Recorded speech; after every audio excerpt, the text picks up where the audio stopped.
জ্বর হওয়ার পর থেকেই শরীরটা খুব একটা ভালো নেই, গলাটাও এখনও ভালো মতন ক্লিয়ার হয়নি, গলাটাও বসে আছে। তাই কিন্তু আমি যখনই ভয়েস ওভার দিচ্ছি একটু গলাটা ভাঙা ভাঙাই তোমাদের লাগবে। যাই হোক, কালকে যেই ওয়াল হ্যাঙ্গিংগুলো এনেছিলাম ওগুলো কিন্তু এই দেওয়ালটাতেই লাগিয়েছি। আজকে আবার প্রচুর রান্না, কালকে সকাল সকাল একটু বেরোবার ইচ্ছে আছে।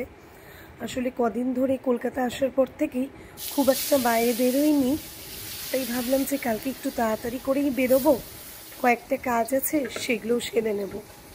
তার জন্য আজকেই রান্নাটাকে আমি কিছুটা এগিয়ে রাখলাম।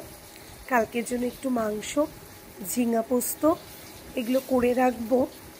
আর জানো তো, মাংসটার রেসিপিটা একেবারে সিম্পল হলেও বহু পুরনো এই মাংস রেসিপি। আসলে ছোটবেলা থেকে মাকে এমন করেই মাংসটা রান্না করতে দেখেছি, তাই কিন্তু আমিও এই রেসিপিটাই ফলো করি। কষা মাংস বললে এমন করেই আমি কষা মাংসটা করি। বেসিক কিছু স্পাইসেস দিয়ে রসুন পেঁয়াজ বাটা, পেঁয়াজ কুচি, আর তার সাথে ফোড়নে তেজপাতা, কখনো কখনো আবার গরম মশলাও দিই। তবে আজকে আর ফোড়নে শুধু তেজপাতা দিয়ে বসিয়ে দিলাম। মা টক দইটা স্কিপ করতো, আমি আবার অ্যাড করি টক দই, তাতে একটা খুব সুন্দর একটা ফ্লেভার আসে।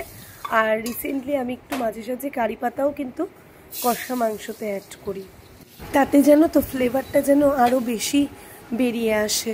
কালকের জন্য আমি মাংস আর ঝিঙে পোস্তটা উঠিয়ে রেখে দেবো একটা টিফিন বক্সের মধ্যে। আর আজকে আমার অনেক কাজ বলতে একটু লাইটগুলো বের করার আছে।